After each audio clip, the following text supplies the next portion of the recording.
and welcome to Dear Hank and John. Or as I like to call it, Dear Gaby. That's it, just Dear Gaby. No one else is here. Man, I would read your advice column. This is a podcast, it's a comedy podcast about death, oftentimes, where two brothers, but occasionally a special guest, will answer your questions, give you dubious advice, and bring you all the week's news from both Mars and AFC Wimbledon. And today we are joined by Gaby Dunn. Hello, Gaby. Hi. Thank you for having me on my own show, which is called Dear Gaby. It's great to have you. When did you start up this advice podcast about death all by yourself? Oh, I would say 30 seconds ago. Good. Well, thanks so much for having me on. I really wanted to do this podcast because I'm a huge fan of the work that you do, and I know that I want to help you promo your new book that's coming out and the new tour you're going on. But also, I wanted to promote some of my own stuff, so I'm coming on the podcast to tell people about some of the stuff that I'm working on. We'll get to that though.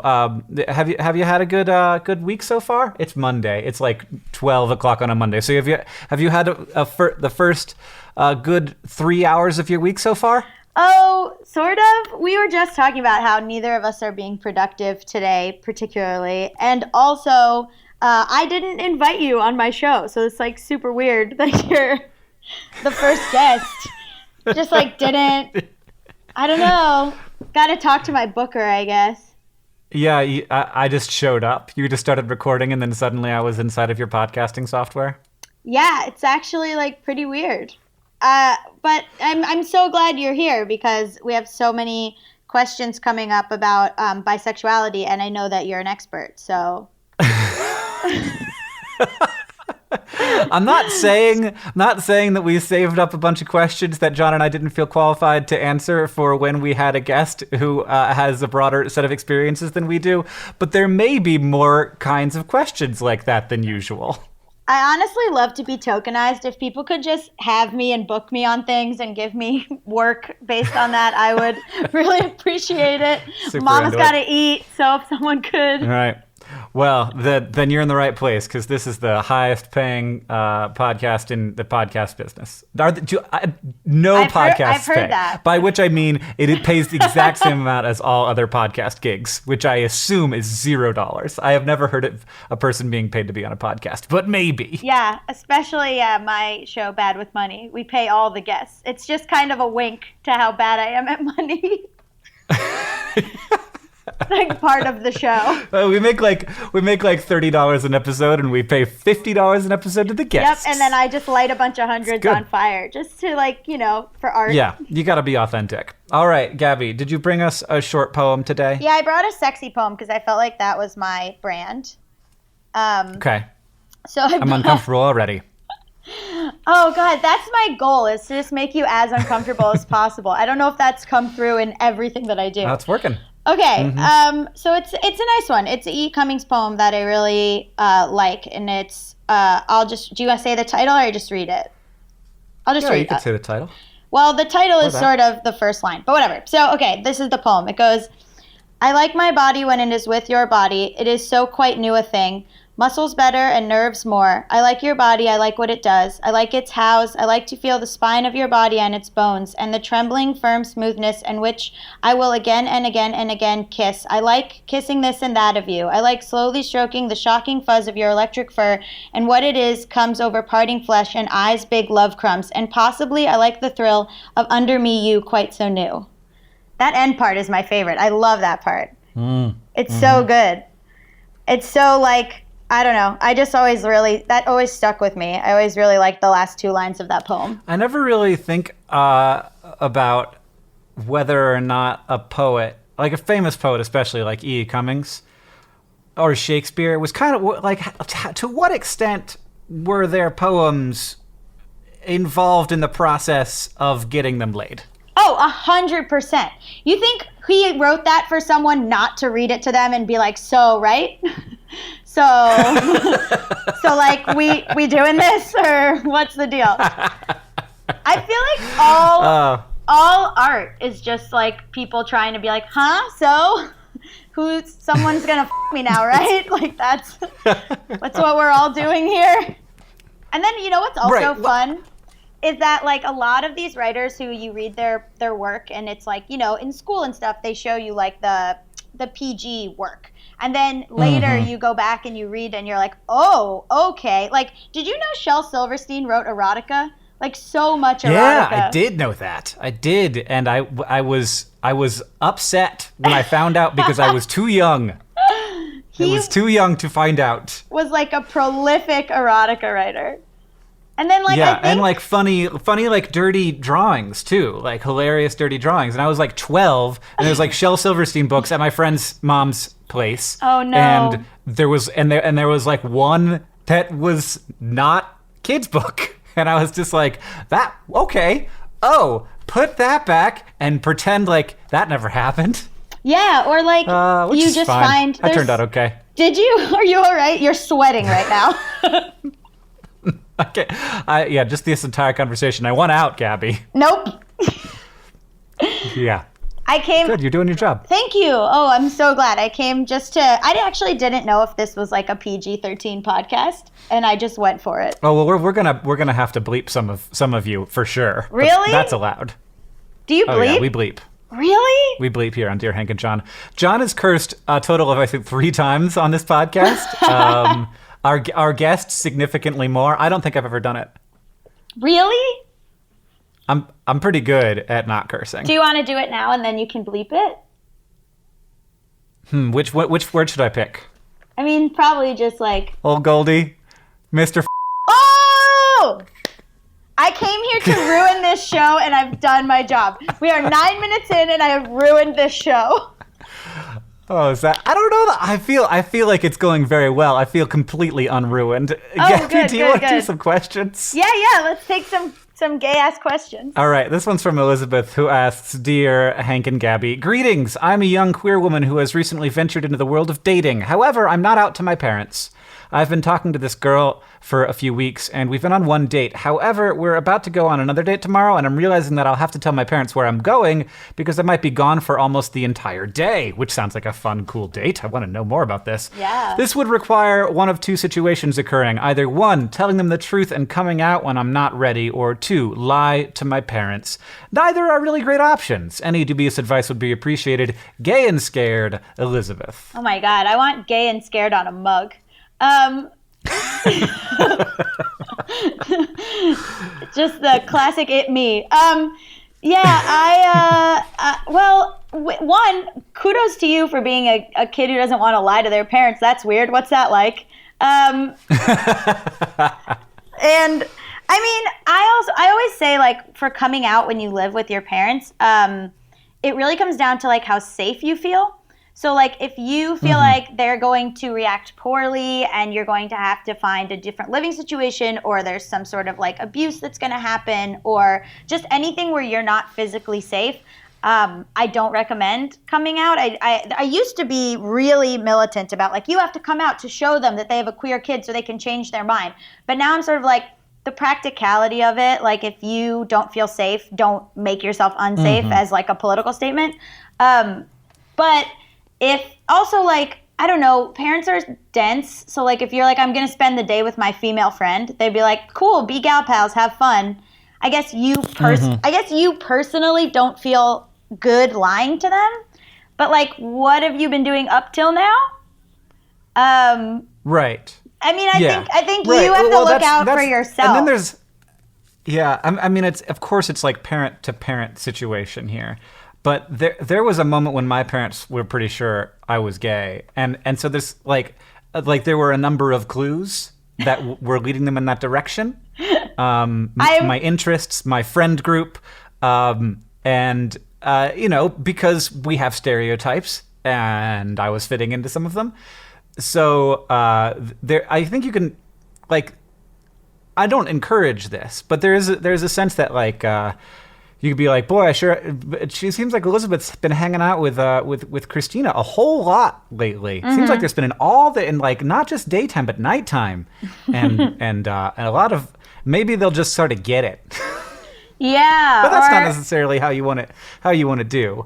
I mean, it's also like they really might not get it. And also, I don't mean to, like, I don't know how old this person is, and I don't mean to, like, but like how long, like you could kind of get away with sleepovers for like a while, you know what I mean? Before they know what's up. Like you could get like door closed sleepovers for like a good solid month before they're like, what's going on? And like maybe you want to just like do that for a bit.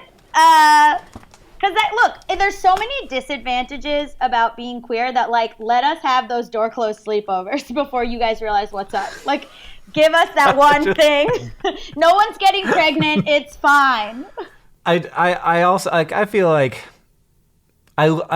Elizabeth, again, good on you for wanting to tell your parents the truth. And I think that being conflicted about this at all is the right place to be.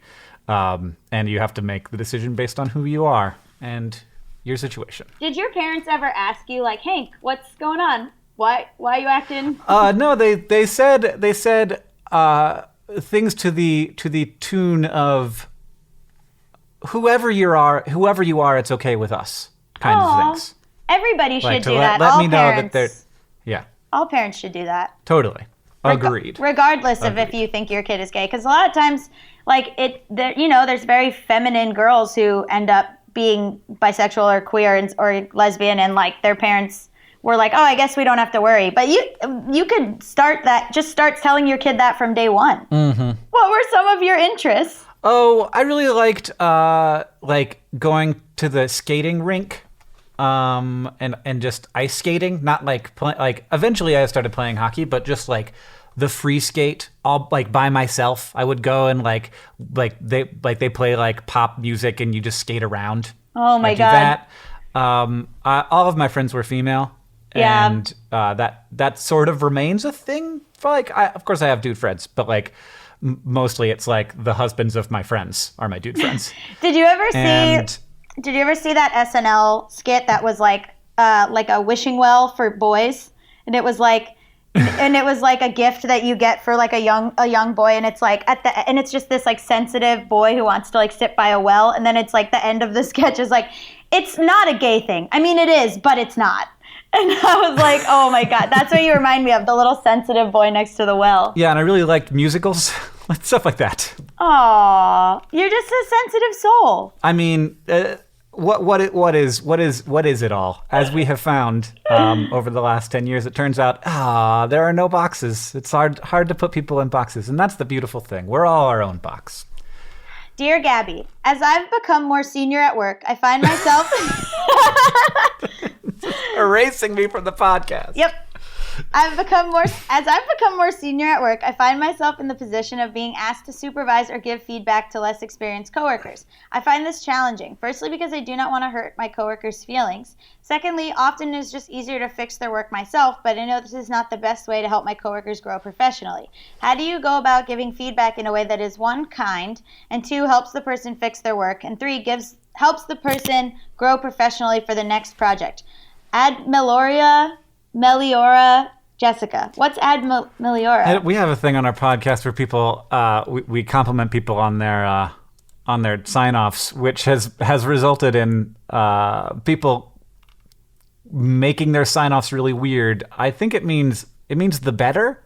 Oh. I don't know why. Or all the best or something. Well, you know what? Yeah. A little bit of a deep cut, Jessica, so don't make us work for it. Okay.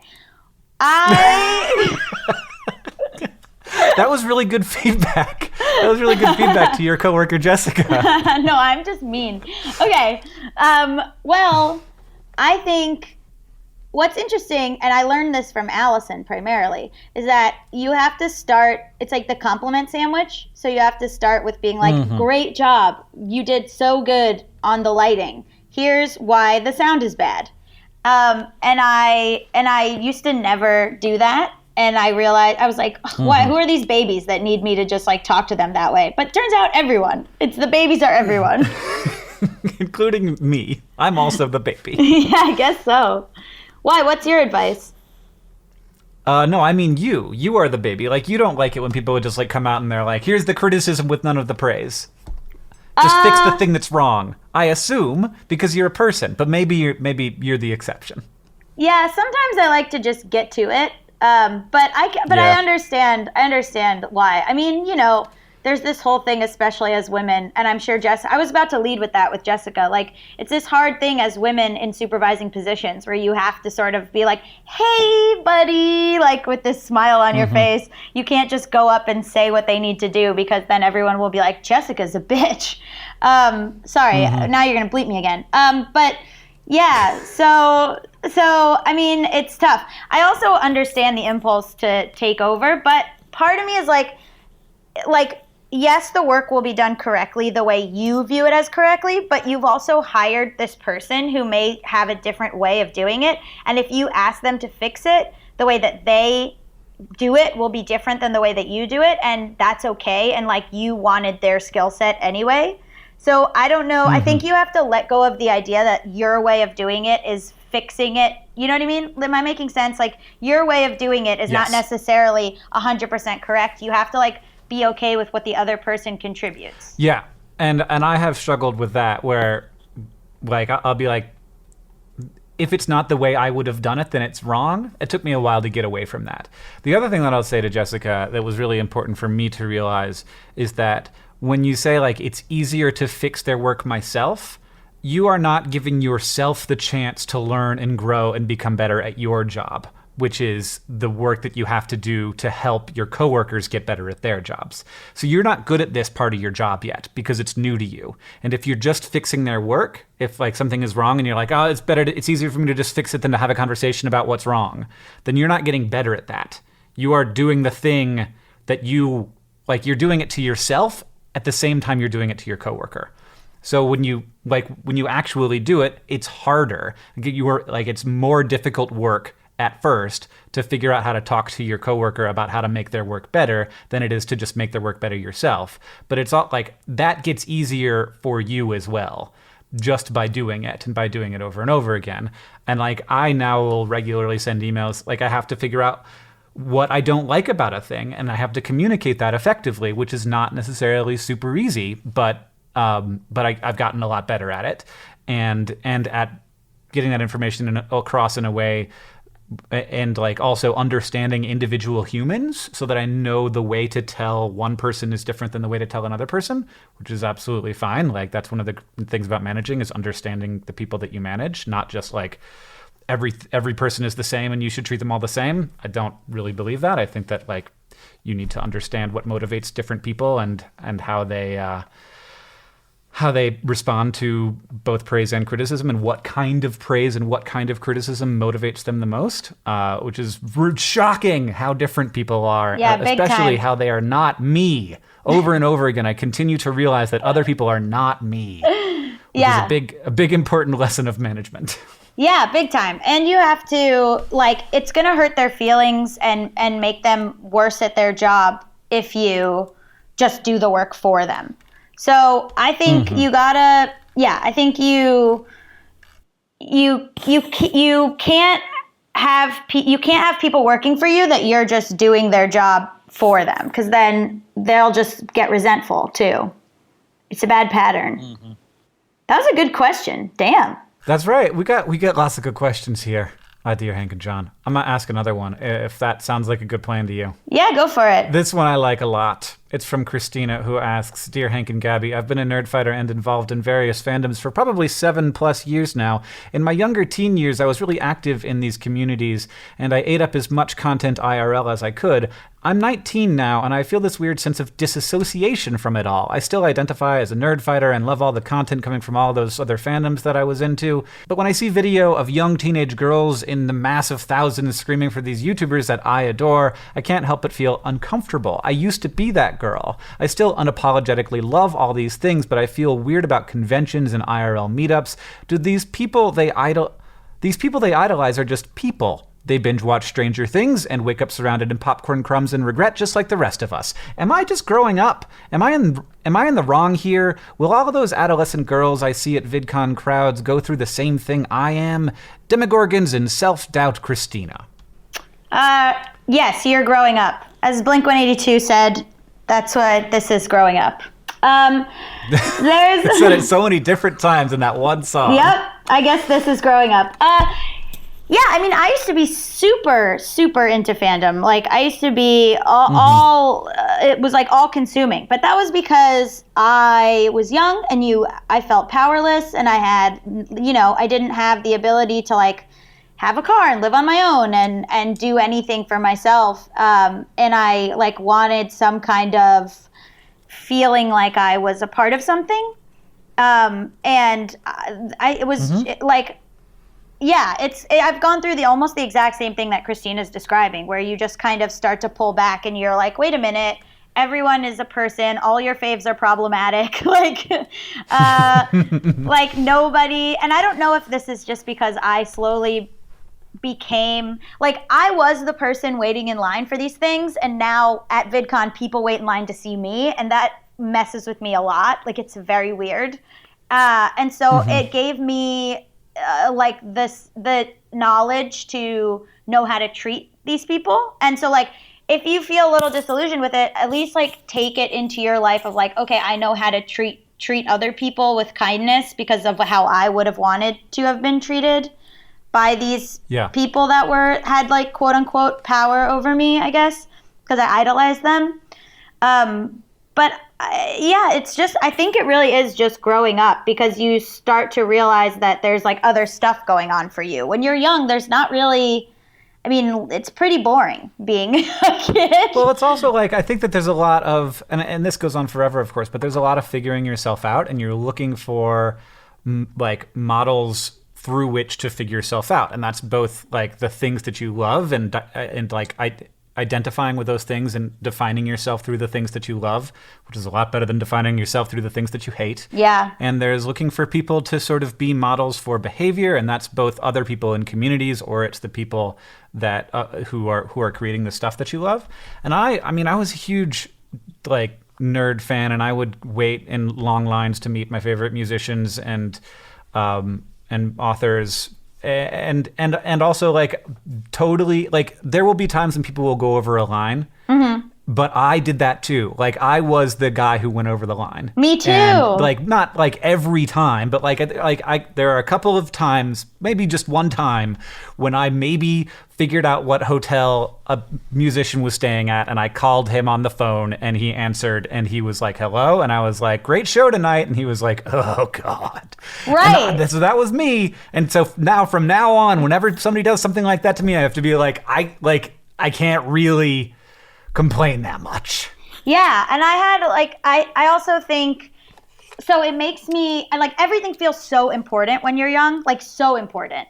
And so it makes me have a lot of empathy for, for instance, like when stuff happens in queer fandom, like when lesbian characters are killed off, or when, an actor that we really loved says something homophobic or transphobic or whatever, and it's just, like, I understand how devastating that is. Whereas, like, I think I see a lot of people writing off teenage fandom, or like teen girls in particular, where they're like, this is so silly, this is so dumb, or they don't, care about them. Like, the number one thing to me is you don't alienate queer fandom and you don't alienate teenage fandom. Like, they love so passionately and they care so much because this is the most important time in their life to them. And so if you're part of that, like, you should feel so grateful and so lucky and so blessed that they've even like connected with you in some way. So it is hard to draw the line between like, oh wow, they're really screaming and that's pretty annoying, versus like putting into, or like people wanting to find my dad on Facebook or whatever. Like I completely get it. Like, I get it. So I know but growing up is starting to see that is crossing some sort of, sort of boundary. And that's why you shouldn't behave that way into your 30s, unless you're like planning to murder someone, I guess. Well, or like, I do think that like I'm super into like pictures of moms at New Kids on the Block concerts. Like, yes. New Kids on the Block went on a reunion tour, and like the pictures of 45-year-old women at New Kids on the Block concerts are my jam. And like, I love that there still are those opportunities to be like, I'm gonna get in touch with that. I'm gonna remember what that was like. But you enjoy it. The other thing I want to say, you enjoy it, and you don't stalk Jordan McKnight afterwards. The other thing I wanted to say to Christina is, like, as I've gotten older, the way that I think that the amount of appreciation and enthusiasm I have for things hasn't decreased. I think maybe it's a little more spread out, and it's less focused on individual people and more focused on, like, the sort of broad scope. Like, I'm less into, like, Gordon Gano from the Violent Femmes as I am into, like, individual songs or understanding, like, the complexities of a rhyme scheme or even, like, a marketing strategy that maybe a musician used that is really like positive and, like, smart, effective, and, like, good for the world. Mm-hmm. Like, if you can, like, finding those ways that, like, I appreciate people in very different ways now. And it's not so much about, like, sort of all focused on my imagined version of what their personality is, because of course it's always imagined when it's not, it's even when it is a person, even when it's yourself, there's a lot of imagining that goes on. But I find that, like, I'm still super, like, when I find something that I love, like, when I get into a new podcast or a new book series or something, like, I still love it in, like, really deep and passionate ways, but it's focused in a different way. And I don't think that means that and at VidCon we try to have, like, all of those kinds of discussions going on, where it's like, yes, there's places for screaming and going crazy, and there's places for, like, let's have conversations about, like, the effect that these things are having, or the difficulties people are facing, or the exciting things that are happening.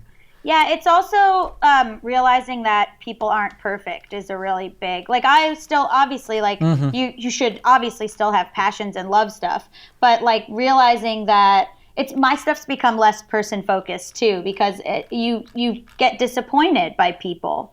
And that's why I don't date fans, because I feel like, what am I going to do? Just mm-hmm. disappoint them? Because everyone's like, oh, but you seem like you would, like, take advantage of that kind of thing. No, that's horrible. That's like, first of all. Thanks for saying that about me.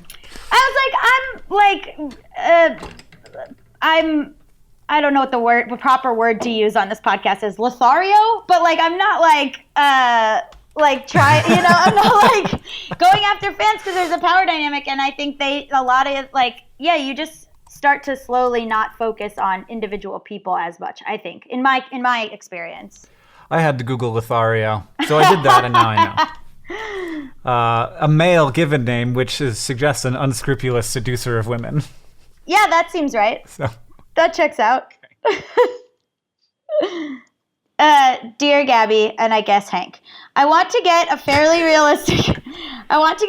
realistic tattoo of Saturn, but it feels like NASA updates their images of Saturn every few weeks. Should I get a tattoo based on the current available images of Saturn and just accept that it'll be a snapshot of what Saturn looked like at the time I got the tattoo, knowing it will change throughout my life? Or should I wait indefinitely until space photography has advanced? General Witty sign off, Janina. This is incredible.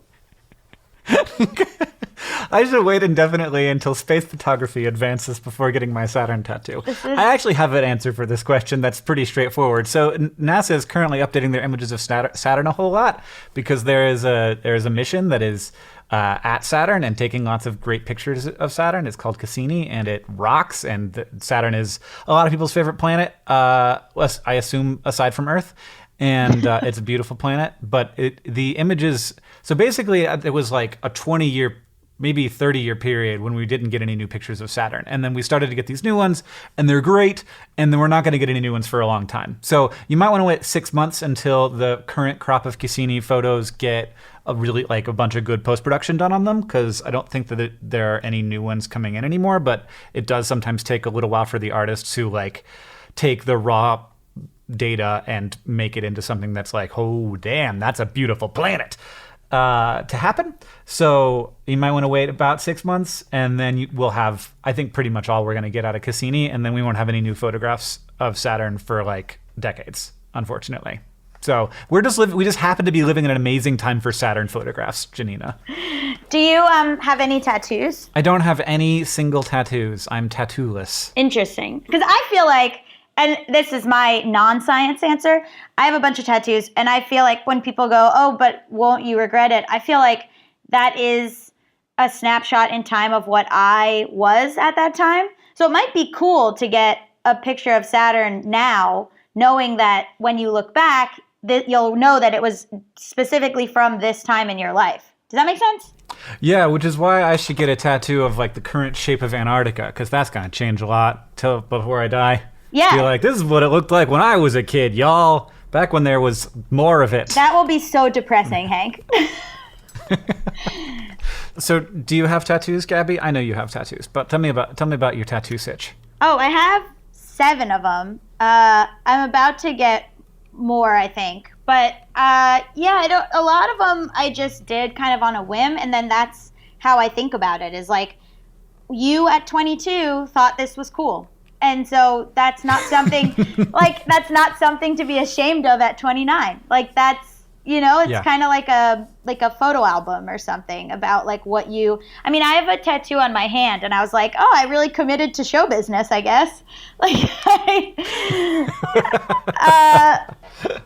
Yeah, a lot of it is just kind of what I thought was important at the time, and so when I saw that question, I was like, it'd be cool to just have Saturn now as it is to you at whatever age you are. And then as it changes, you can see how it changed throughout time, throughout your life. That would be kind of cool. Yeah, I mean, to be clear, Saturn itself has not changed that much. It's just our ability to take good pictures of it has changed. I don't want people to come away with the wrong image that Saturn's out there doing like some kind of weird dance, and some days it's a square. It's mostly the same. What would you get a tattoo of if you got one? Oh, I don't know. What? I have felt like more like getting a tattoo since I turned like 37. Because like at this point, what do you have to lose? Pretty clearly a sign that I'm headed into a midlife crisis. Like I think that's what's happening. Yeah, whatever. What do you have to lose at this point? Exactly. I wrote a thing when I was in college that said I want a job where when I turn 40 I can get a mohawk and it won't be bad for my career. And I kind of feel like that's the case, but I also kind of feel like I can't have a mohawk and teach a crash course. Why not? People be like, who is this 40-year-old man with a mohawk trying to teach me about chemistry? No, what about that guy at NASA that has the mohawk? Yeah, I mean, except that guy is an attractive young man. Yeah. And I am an attractive old man. I was like about to yell at you, so good that you specified. But what would you get? I don't. I feel like I had something. Oh, I was thinking about the end of The Origin of Species was real good. What is that? I'm gonna read it to you, but I can't remember it. It's words. I was saying you should get words. I like when men have words. Yeah. I like when men have words tattoos. You like man word tattoos? I like when men have like just black and like just text. It's very attractive. My cousin is a tattoo artist, and he won't do words. He Why? refuses to do words, so I guess I can't go to my cousin. But it's the last paragraph of Darwin's On the Origin of Species, where he laid out the theory of evolution. It says, "There is grandeur in this view of life, with its several powers having been originally breathed into a few forms or into one, and that whilst this planet has gone cycling on according to the fixed law of gravity, from so simple a beginning, endless forms most beautiful and most wonderful have been and are being evolved," which is just like, sometimes we forget that Charles Darwin was a great writer. Wow. Which is, and now you made me curse again on this podcast. Sorry. You got 2 of them out of me. Oh, I've done my job. I'm staying so on brand. You should get like the part that just says like endless forms of wonderful and beautiful or something like that. Yeah, sure. That's a lot of words. No, I agree. I want to get just Pain Don't Hurt from Roadhouse. So I'm also an intellectual. Yeah, it's good. I thought about getting the DFTBA tattoo. I feel like that's on brand. Yeah. But just a reminder, and where would there's you get part it? of me at one point in my life where I wanted to get every logo of every business I started tattooed on me, and then somebody was like, "That's the worst thing I've ever heard, so don't do that." Where would you get it? I mean, the only place I'm interested in getting tattoos is my forearms because I like forearm tattoos are my jam. I like forearms. I think that they're one of the best parts of the body. Yeah. And also they're just a good tattoo place because forearm skin, for some reason, tends to stay nice and good skin for some reason. Yeah, that's like I was gonna say, so that's what I like. I like dudes with like word tattoos, black ink word tattoos on their arms. That's very classy and sexy. You should do that. Pain don't hurt. I could get pain don't hurt. Pain don't hurt. I'm such trash. Okay. And that leads us, of course, to our sponsors for this episode. Our first sponsor is Word Tattoos on the male forearm. Word tattoos in black ink on the male forearm. The best kind of tattoos if you want to be admired by Gaby Dunn. Which everyone does. It is also brought to you by the movie Roadhouse. It's a really good movie. It didn't just come out. It's from the 80s, but it's on Amazon. No, it's on Hulu. So check it out. Can you tell me if the movie Point Break was a spin-off of Roadhouse, or were they just sort of like Venn diagrams that sort of fuzzled into each other a little bit? Do you know Point Break? Do I know Point Break, the greatest queer love story of our time? Yeah, I do. Yeah. It's an incredible movie about how Keanu Reeves falls in love with Patrick Swayze. And I don't know, like, yeah, it's funny because there is a female love interest in that movie. I understand that she's peripheral and basically discarded as soon as she fulfills her mission of being a damsel. Yeah, but her name she is there. Hold on, she has short hair and her name is Tyler. You're not getting anything by me, Catherine Bigelow. Catherine Bigelow being the director of Point Break. Mm-hmm. Anyway, our podcast is additionally brought to you by those good closed-door sleepovers. You can squeeze like a month of them in, maybe, before people will start to suspect. And brought to you by the planet Saturn. It's a square now. That's it. Finally, this podcast is brought to you by our actual sponsor, which is also a square. It is a Squarespace. It's just Squarespace. Alley-oop? You've heard of Square... What? I alley-ooped you. I gave you that one. Oh, yeah. That was a good alley-oop. That was a good alley-oop. You know about Squarespace? I do. That's how we have GabyandAllison.com is on Squarespace. Oh, look at you! Yeah, and also if you want to find out how to get a signed copy of my brother's new book, Turtles All the Way Down, you can go to probablyscientturtles.com, which is also a Squarespace site. Hey, Squarespace is a place where you can really easily make very pretty websites, and then you have a website to do with what you want, whether that's they have like an e-commerce platform, but there's also just like sort of brochure-y things where you can have a presence that says, here's what I am and what I do, which can help you get work, get jobs. It is good to have a website. I always had one until, well, I guess I still do have one, but it's not on Squarespace. I really need to fix that because it's really not great. Why would you say that in the ad? Well, that's the thing. Well, because I regret that it's done on Squarespace because it's hard for me to update it because it's based on all this old technology that I probably am open to hacking because it doesn't automatically update itself the way that Squarespace does. So I really do need to get on that and create a new Squarespace for my site where it will always be updated and I don't have to worry about the server and I don't have to worry about all the different pieces that fit together or being hacked or anything like that. Squarespace is going to take care of all of it with 24/7 customer support and really nice looking templates that look good both on mobile and desktop, which my website doesn't. Keep your eye open for a new hankgreen.com that's made by Squarespace. I'm really looking forward to that. You got hankgreen.com? There aren't that many Hank Greens in the world, Gaby. What? It seems like a very common name. Also, I will say that I was pretty active on the internet in 1998, so nice. Which maybe is when I registered hankgreen.com. Nice. Yeah, Squarespace. Make your next move, and you can do that. And you get a coupon if you go to squarespace.com/DearHank and or use the offer code Dear Hank. You could also use Dear John, but you don't need to because he's not here today. Don't use Dear Gaby though; that won't work. Well, rude. We were like freaking out when your brother said that his book was coming out in the fall, and Allison and I were like, if it is on the same day as ours, we will come burn your offices to the ground. Oh God.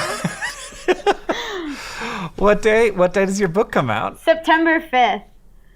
Okay. Yeah. You're way ahead. Yeah, You got a full month before John starts sucking up the oxygen. Yeah, we're okay. But it was cute. I saw on Amazon it said like these two often bought together, and it was John's book and our book, and I was like, oh, that's amazing. Adorable.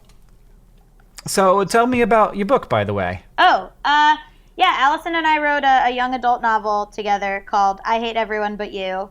And it's about two girls that go away to college, and spoiler, they're like similar to me and Allison.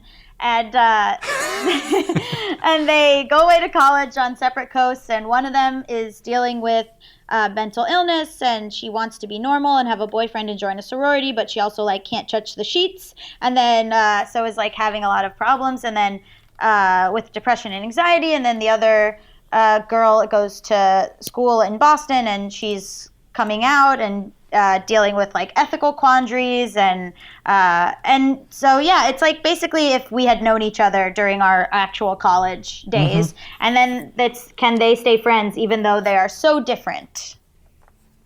It's like it's a friendship love story. It's like a friendship rom-com. Yeah. You got that good Odd Couple thing going. And it's told through their communications, right? So there's like a name for that kind of book that I forget what it is. An epistolary novel. There it is. Yeah. It's told through text messages and emails. So that was, one person told us that they loved that because it wasn't too expository. You just really like jump in and get to know them, which is nice. And personally, I've been really happy because we've gotten a lot of really good, on a lot of good lists and a lot of good reviews, specifically citing how the queer stuff is handled. And that was like a really big deal to me. So I was super happy with like people singling out, I mean, saying the book is good in general, but singling out like the queer and trans stuff, I was like really, I put a lot of myself into. So I was happy that people cared. So that comes out. Oh God! So that comes out September 5th, and then we start going on tour right after that. And nice. Yeah, so you can see stuff about the book and the tour at GabyandAllison.com. And the tour is starts the day the book comes out, September 5th, in Philly. Are you coming to Missoula? No. And it's not just a book tour. It's also like a live show. We're doing like a live show. Right. So it's like, Yeah, John and I are doing the same thing. Yeah, bang for your buck Which or whatever. I can't talk about it all yet. I apologize for having talked that much about it. But there will be a tour, obviously. Is it going to be the same time as ours? Because again, I will come to your house. I don't know how late does yours go. Ours starts October 10th. Oh, okay, yeah. We won't overlap. Good. Okay. Yeah, I wanna come to Missoula. I think we talked about it. I want to check out what the LGBT scene is there in your hip little Montana town. Mm-hmm. I bet it's... I can get you clued in. Yeah, I bet it's popping off. Well, yeah, I think it's pretty late. I was hanging out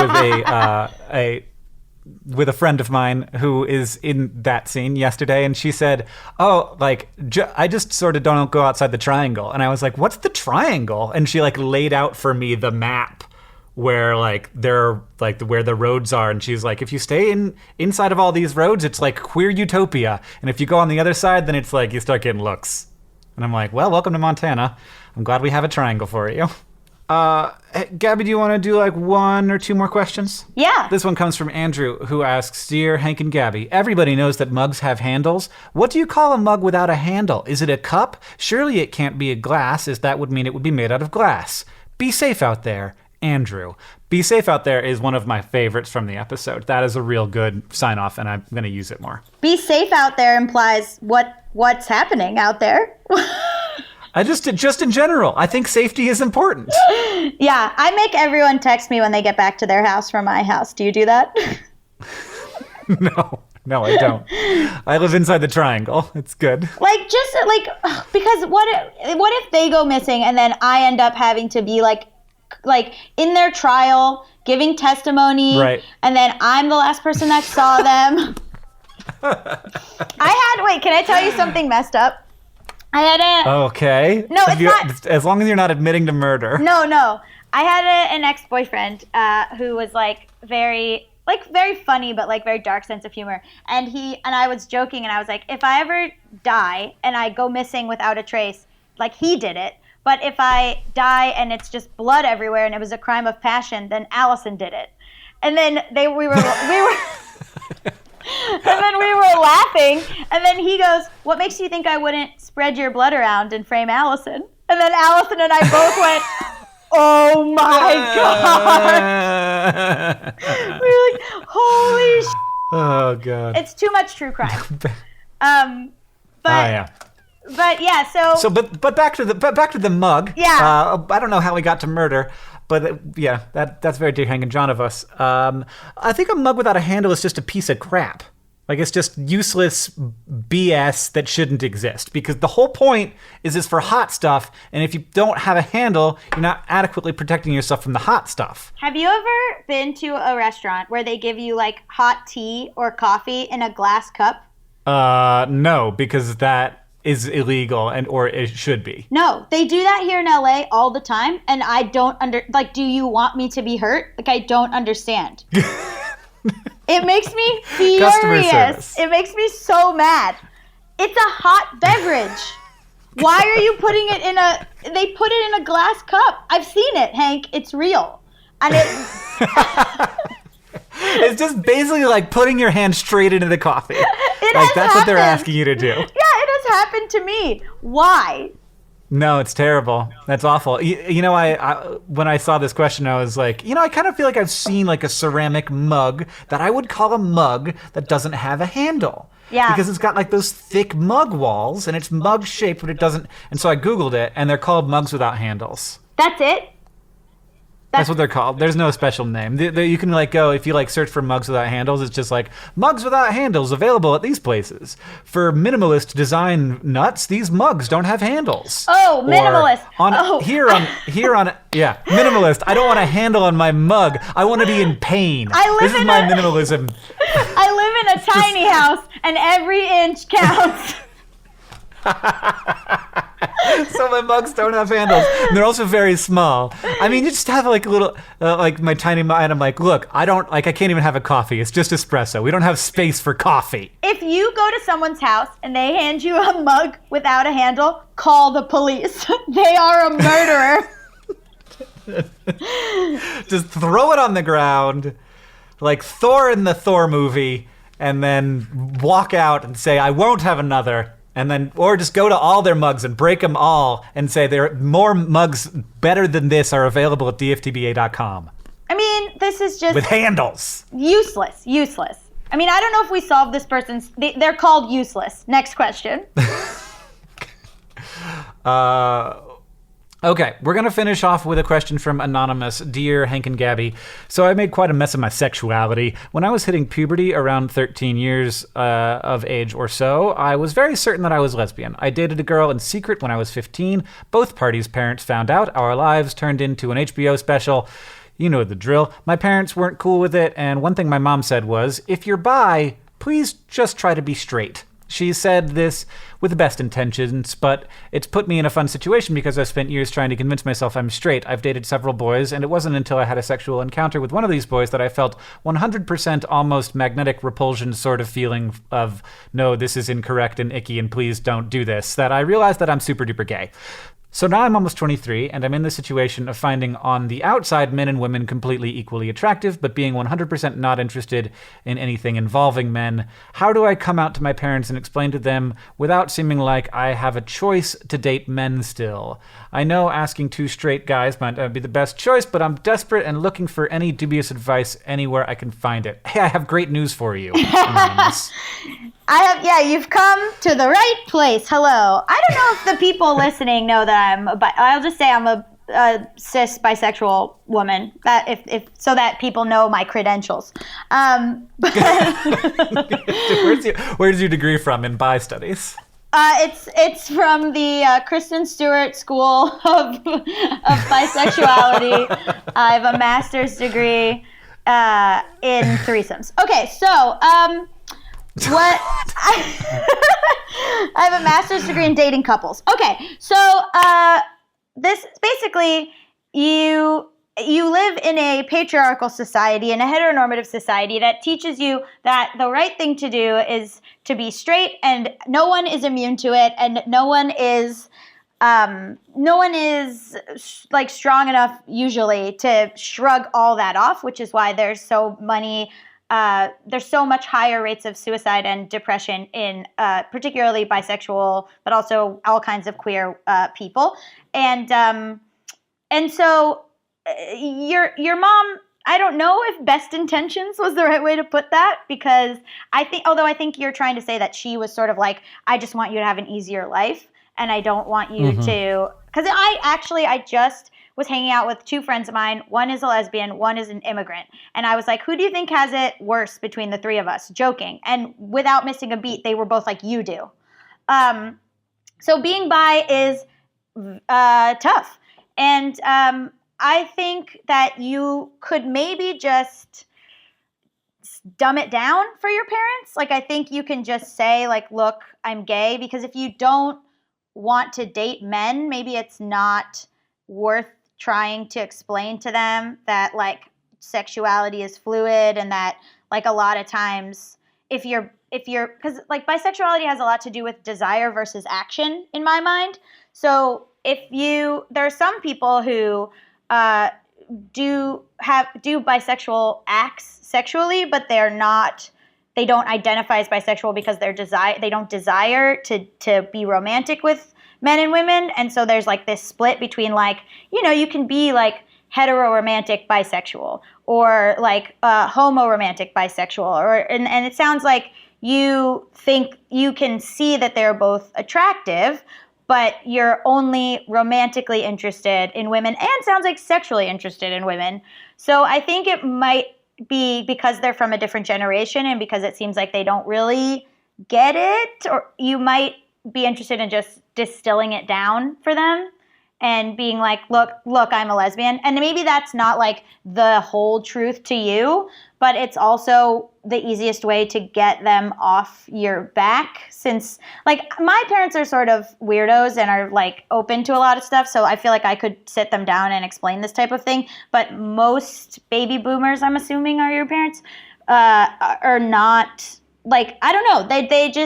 You just have to know who your parents are.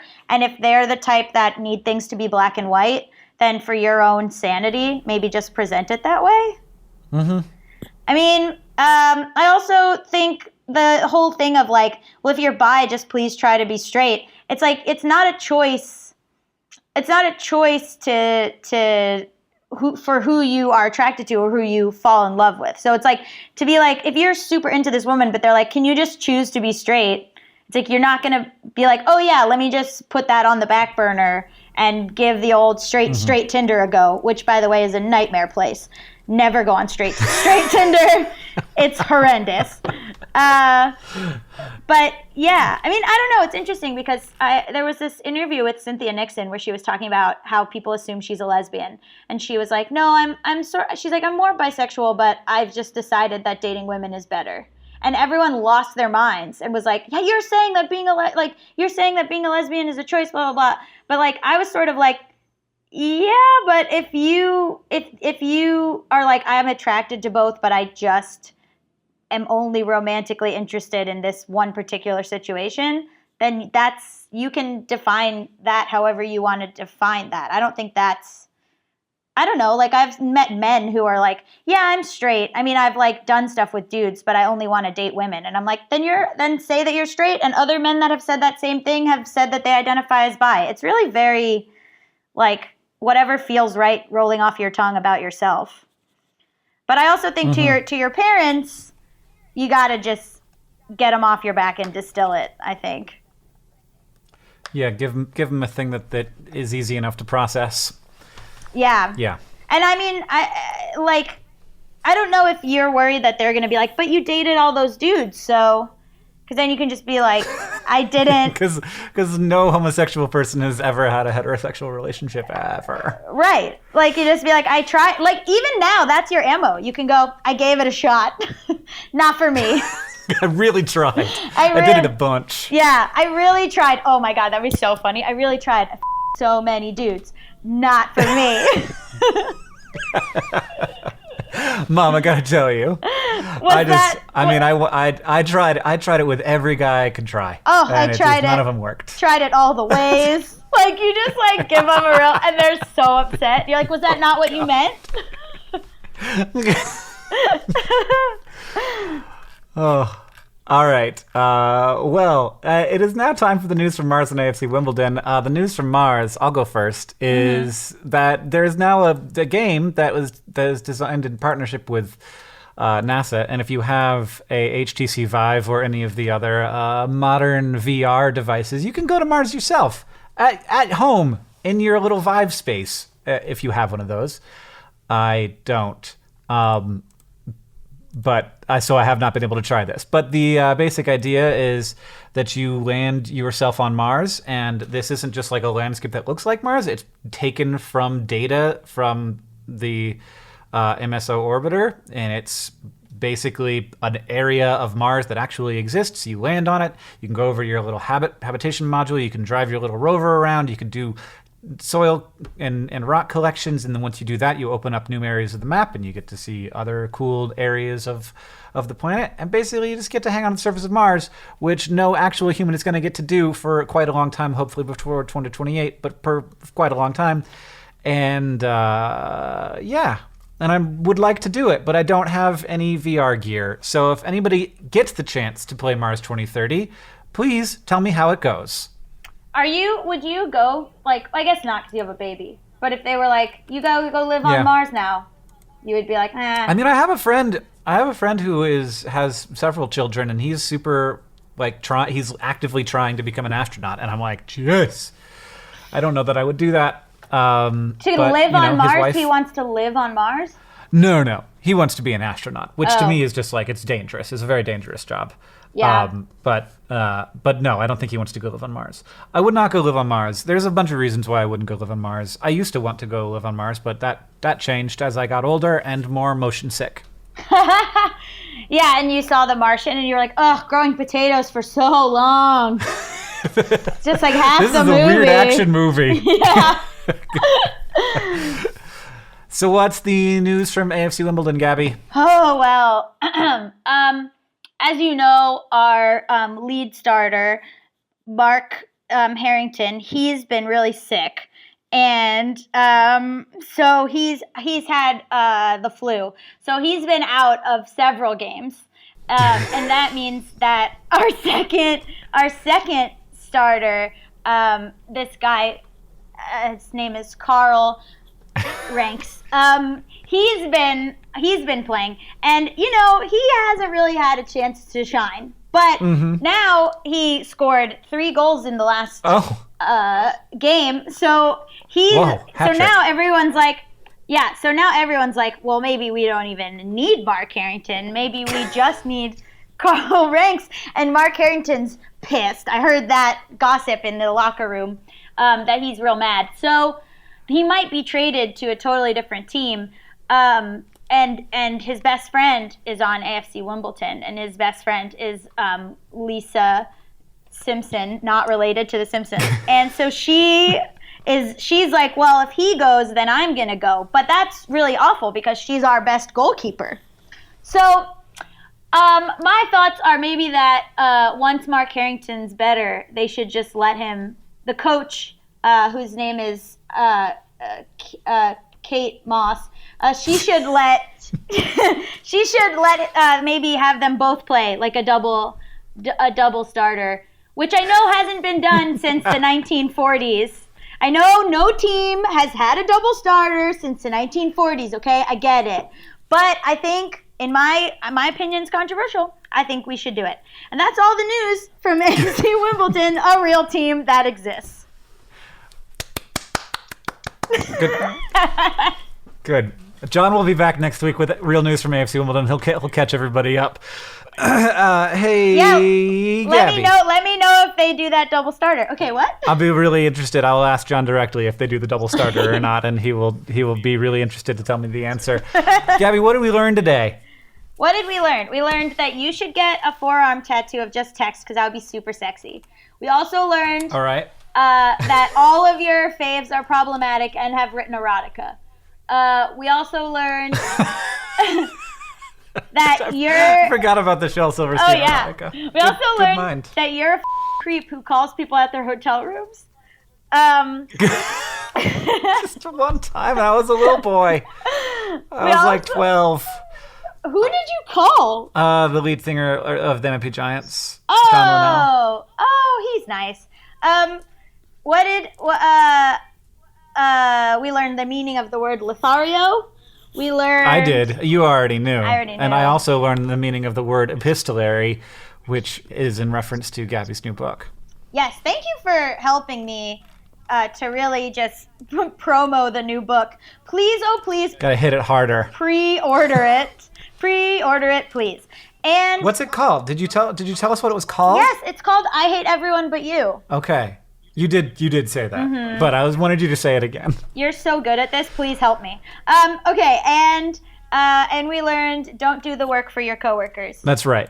Good. Is that it? Yes, we learned all of those things. And wait, we learned more. What else did we learn? Lie to your parents so you can have gay sex. That's it. That's the last one. All right. In addition to promoting everything I hate about you, we also there's a game that I'm developing that I have developed with some friends. Available on Kickstarter. It's called Rolf. It's really fun. You can watch on Hank's channel me playing it, which is my YouTube channel that no one knows about, youtube.com/Hank's channel. It's just me. And you could find out more about that. And we'd love it if you check it out. Maybe see if you want to back it on Kickstarter. And also, I will be in Australia for VidCon Australia, September 9th and 10th. If you are interested in coming to see me, John won't be there. So it'll be just like this podcast, except without Gaby either. You aren't coming, are you? No, but I'm going to PodCon, your other thing. Oh yeah. Also, PodCon is still a thing, and PodCon tickets are available again if you didn't get them during the Indiegogo, but want to get them now. And we'll be talking more about PodCon as it approaches. It's coming up in December in Seattle. So I'm excited to see you at PodCon, Gaby. Thank you for hanging out, and you're great. Thank you for being a guest. Thank you for being a guest on my new sexy podcast, Dear Gaby. All we do is curse and talk about your idols who wrote erotica. This podcast, Dear Gaby, is edited by Nicholas Jenkins. Our producers are Rosiana Hulse-Rojas and Sheridan Gibson. Our social media manager is Victoria Bongiorno. The music is by the great Gunnarolla. If you would like to email us, you can email us at hankandjohn@gmail.com. And as they say in our hometown, don't forget to be awesome.